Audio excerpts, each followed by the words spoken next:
Good morning, Speak New Lifers, and welcome back to another glorious Sunday. It's another Sunday, and I'm here again, ready for church, about to go to church in just a little while.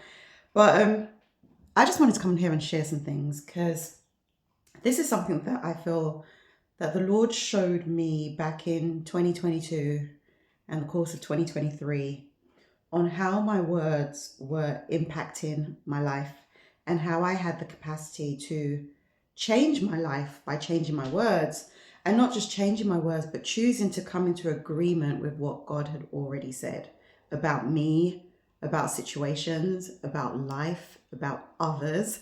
Because as I've shared before, the end of 2021 into 2022 was a transitional year for me. At the end of 2021, a long distance relationship that I was involved in came to an end, or should I say, I finally made the decision to exit stage left, because I realized it wasn't working for me and it wasn't working for the other person. And I had to man up and make the decision to say that I'm not going to do this to myself anymore. And when I did, the Lord began to show me through this verse, or these verses that I'm going to just quickly share with you. And over the next week or so, I guess I'm just going to share some more around this subject and these verses that will hopefully, as I share, hopefully it will help you the same way that God helped me realign my words and realign my expectation of his goodness. And it's simply out of Isaiah 37, and it was the Valley of the Dry Bones. Now, I had been going to church for a number of years by this point. I've been saved, 2021, I've been saved 9 years. So I had heard this story, and it's the story of the Valley of the Dry Bones. I'd heard this chapter a couple of times. People had preached on it, shared on it, but I had never seen it the way that God showed it to me to help me to see what he was saying to me in this particular area. Now, I never realized that I knew the power of words. I'd been taught about the power of words. I'd been shown about the power of words, but I never realized how my words had begun to slip into an area where God wasn't in that. And I was beginning, if not had been, saying things about myself that God was not saying. And when he brought me to this, and I don't even remember how I got to this chapter, but I was probably just going through my Bible and whatever, and I stopped on here. And as I stopped on it, it just began to speak to me. And it starts off by saying that the hand of the Lord was upon me. And in that, I felt like God was saying, Davina, I haven't left you. I'm with you. I'm for you. We're in this together.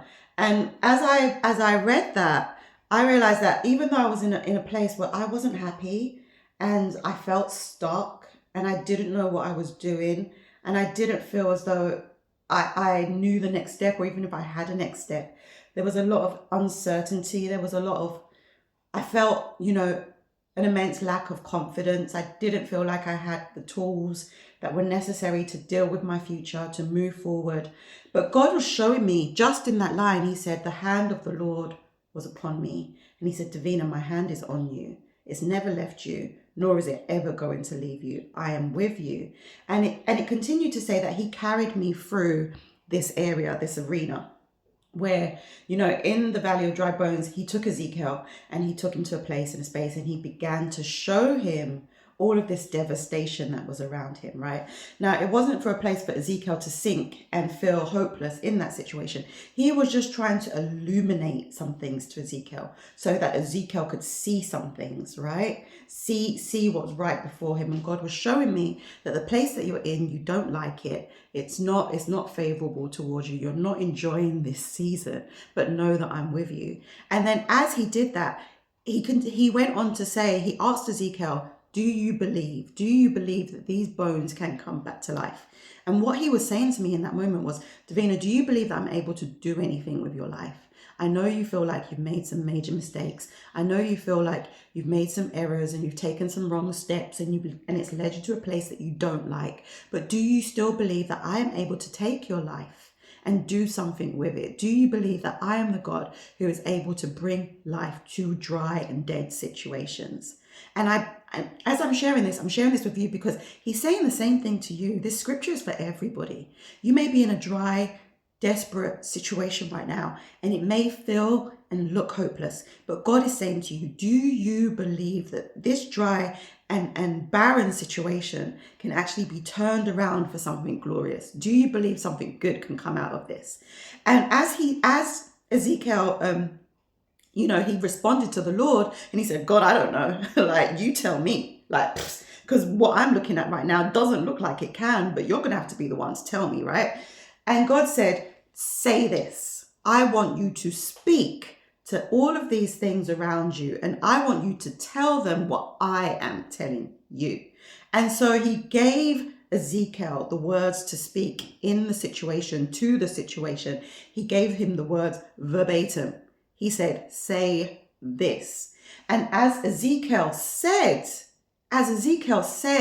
things began to change. They began to change. And some of those things began to change pretty drastically and pretty quickly. It first started with a sound. He heard a rustling. Then he saw, and things began to form. And next thing you know, he had a fully formed person in front of him. He had a fully formed person in front of him.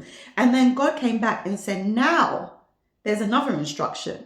Speak, prophesy to the winds, prophesy to the breath. Tell it to come from the north, east, south, west. Tell it to come and enter. And when it does, this thing is going to get up and there's going to be so much life here. You won't even be able to comprehend what your eyes are seeing. And this is what he was saying to me. He said, Davina, you have not been saying what I've been saying. I need you to say what I say about your situation, about your future, about your life. And as you do, when you do and as you do, things will begin to change. And as I began to speak, as I began to change my words, as I became aware of the things I was saying, things began to change. And as I've shared before, they happen pretty quickly. And then it then goes on to say later on that God says that these bones represent the children of Israel because they have begun to say to themselves that they have been utterly cast off and the Lord is not happy with them and that there's no hope for them and God doesn't want them anymore. How many times have we fallen into the trap where we have believed the lie that God is not happy with us, God doesn't want us, God's not working with us because of the choices that we have made and the things that we have done and the things that we have said. But God's saying, no, that's not so. He said, you're my people. He said to Israel, you are my people. I chose you. And he said, I'm going to be the one to cause you to come out of your graves. I'm going to be the one to place you in the land that I have purpose for you. God has a purpose for you. God has a purpose for your life. God knows where he's taking you. He knew it from the beginning. He knew from the beginning so that when it comes forward at the end, you will know that it's him that knew. You will know that it was that he is God. He is the Lord over your life. And so when we begin to just remember and raise our expectation of God's goodness and his faithfulness, we will begin to see some things in our lives that our lives may not be saying is possible right now. So that is just a quick summary of what God showed me through this whole thing of Ezekiel 37. And I'll probably come back and share some more, like break it down a little bit more. But I'm telling you, when he showed me this and he began to show me your words, it's your words, Davina. Your words are hindering your future. You need to change these and not just change the words, but change them to what I am saying. Then you will begin to see what I have destined for you from the beginning. And so when you change your words according to the things that God is telling you, God has said to you, what God has already placed in his word, your life will change and line up according to the glorious future that God has for you. And he has a glorious future for you. So, I shared all of this in the book that I wrote, Speak New Life into Old Dreams. It's available on Amazon if anybody's even interested. I'll put the link in the description. But it's just, sometimes we think it can't be that simple. But the question is, why can't it be that simple? If God formed the world with words, if God formed all of creation with words, because in the beginning God said, and it was. and he made us in his image and his likeness. Why then do we think that our words don't matter to the same level that words matter to God? Jesus is called the Word. If Jesus himself is called the Word, then we must know that words are of extreme importance. But anyhow, that's it for today, for now, and I'll speak to you later. Bye-bye.